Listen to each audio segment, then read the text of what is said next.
How do I structure a news article really depends on the length of the article. How much space do I have? So if I'm writing an opinion piece for the New York Times or the Washington Post and they're giving me 800 words, that structure is very different. I need a very, very quick lead in about what the story is, but I can't bury my lead. So I need to tell the reader right up front, right after that lead in that tells you what you're reading about, what the big catch is here and why you should read more. Then I can go into laying out a little bit of the groundwork, and then I need to finish with coming back to what I'm calling for in that opinion piece. But if I'm writing a 2,000 word or longer investigative piece, I get a little bit of leisure here. I can have a longer lead in.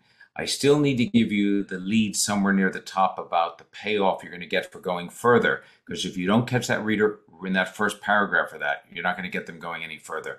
And then the structure in the middle is sort of the meat of the story and what the reporting is. And the end has to be strong because the end is sort of a compilation of everything. Some people will jump to the end of the story without reading the middle. You better have an ending in that last paragraph that sort of wraps it up and makes a very clear point of where you are and why you wrote the story. That sort of will last you for any length article.